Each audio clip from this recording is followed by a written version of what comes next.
perkelahian, kok dipaksa untuk bersaksi dalam peristiwa pembunuhan, padahal dia sendiri tidak pernah melihat peristiwa pembunuhan itu. Itulah yang menurut kami, inilah yang kami uji dalam pra peradilan. Barangkali itu Mas Roy dari saya. Penegasan langsung Mas Roy, kenapa kemudian Krisnamurti dijadikan saksi dan apakah ada hubungannya dengan Mas Roy sehingga dijadikan saksi? Assalamualaikum warahmatullahi wabarakatuh.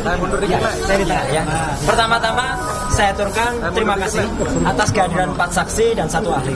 Saksi pertama adalah tadi Nurdiansah Susilo, ya, seorang YouTuber, dan videonya juga dijadikan alat bukti, yaitu Michael Sinaga yang pertama Michael Sinaga, ya, kemudian 2 Nurdiansah. Kedua orang ini adalah yang terkait langsung dan kedua-duanya videonya dipakai sebagai alat bukti, barang bukti, dan ada di dakwaan, ya, peristiwa tanggal 16 Maret 2025 dan juga Michael tadi awal April, ya. Ya, 2 orang lagi, Pak Erwin dan Pak Krisnamurti adalah kenapa hadir? Karena kedua orang itu juga mengenal saya dalam situasi yang berbeda. Jadi kita tuh kaya, pengkayaan kualitas saksi kita. Jadi ada yang terlibat langsung dalam video, ada yang mengenal saya sejak lama, semenjak jadi anggota DPR waktu itu. Ya, artinya orang itu kenal sama saya. Apakah dia tahu saya?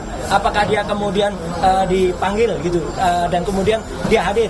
Pak Erwin, ya, kenal saya karena juga Pak Erwin juga pernah mengalami kasus yang sama. Dan juga artinya apa?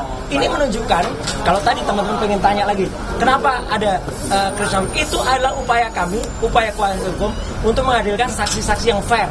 Jadi tidak hanya mengadakan saksi yang seperti sekarang sudah sering ketemu. Saya sudah lama nggak ketemu Krisnamurti. Terlibatannya dengan ijazah palsu itu? Enggak, karena dia itu dipanggil oleh Polda Metro Jaya. Mas, koreksi kalau saya salah. Ini kalau kasusnya, kalau saya nggak salah, setelah Mas Roy sudah tidak jadi anggota dewan. Loh, iya, nggak apa-apa kan loh, karena beliau itu dipanggil dapat surat dari Polda Metro Jaya. Ya, tanyakan ke Polda. Nah, makanya tanyakan ke Polda Metro Jaya. Kenapa Pak Erwin juga kemudian dipanggil? Jadi kami itu hanya ingin fair.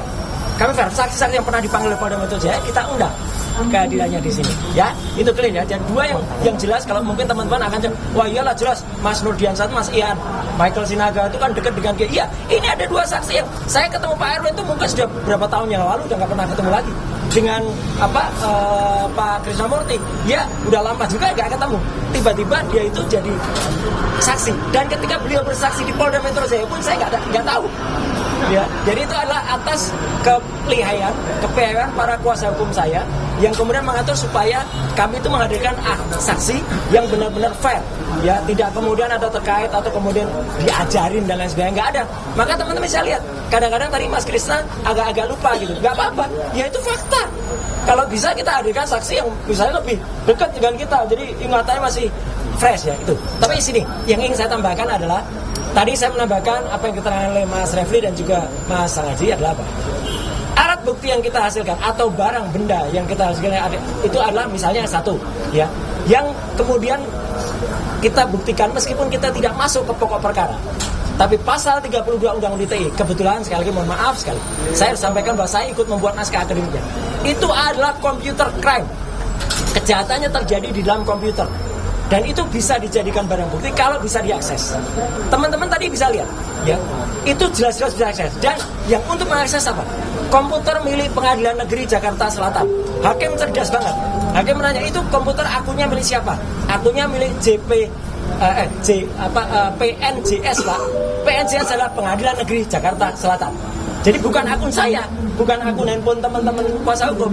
Itu komputer milik Pengadilan Negeri Jakarta Selatan saja yang tidak kenal dengan si Dian Sandi bisa mengakses dan lihat apa yang ada di Dian Sandi. Nggak ada yang rusak, masih bisa diakses sampai dengan sekarang, masih utuh. Apalagi yang dikatakan itu adalah dokumen analog yang itu kemudian kita bahas adalah syaratnya, syarat formilnya. Kita tidak menguji dokumen analognya, tapi syaratnya ternyata tidak cocok untuk ditersangkakan ke saya, ya, sesuai dengan pasal 32.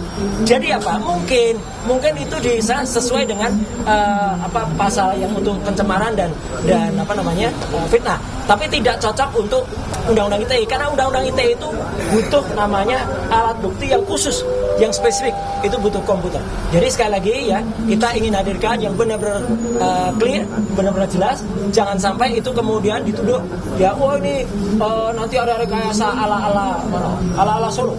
Enggak bisa. Ala-ala Solo itu kayak gini tuh. Ini ala-ala Solo. Ini ala-ala Solo. Kopi-kopi ya. Saya nggak tahu siapa ini yang datang. Ini waktu RJ dulu.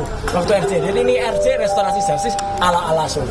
Saya kira masih ada penegasan aja ya, apa? untuk barang bukti yang dihadirkan hari ini itu apa saja? Iya, ada video. Ada 5 video. Kemudian 1 link yang Sandi. Iya. Videonya yang apa? Iya, itu. Ya, videonya adalah podcast bersama Mas Roy dan Michael Sinaga. Itu kemudian di Santana juga Podcast, di Santana Podcast. Kemudian juga ada video dari Langkah Update. Ya. Kemudian juga ada video dari salah satu stasiun TV yang memberitakan Pak Jokowi menyerahkan ijazah. Oh iya, kalau itu ya. Kalau itu dari betul ya. Ini gara-gara TV. Dia tanya. Saya aja. Ya. Kemudian ada 5 video ya. Dan tadi sebenarnya dari 5 video itu kami tidak putar semua ya. Kami hanya putar 3 video. Kami hanya putar 3 video dan ada kurang lebih 26 bukti yang terlampir dalam surat alat bukti. Dan kemudian adalah ada 1 ahli 3 saksi. Ya, dan ada beberapa dokumen. Dan dari video yang jelas tanggal 26 Maret itu, ya itu jelas betul tidak ada saya. Nama saya pun tidak disebut di situ. Ya, itu video durasinya lebih dari 1 jam 6 menit. Itu jelas ada orang-orang di situ ya. Saya nggak boleh sebutkan itu karena ada sahabat-sahabat pejuang semua. Dan ada seorang yang sudah berkhianat ya, namanya si Omon. Omon aja disebut gitu. Ya, si Omon Sianipar itu disebut. Ini ada lagi. Oke, terima kasih semuanya. Assalamualaikum warahmatullahi wabarakatuh.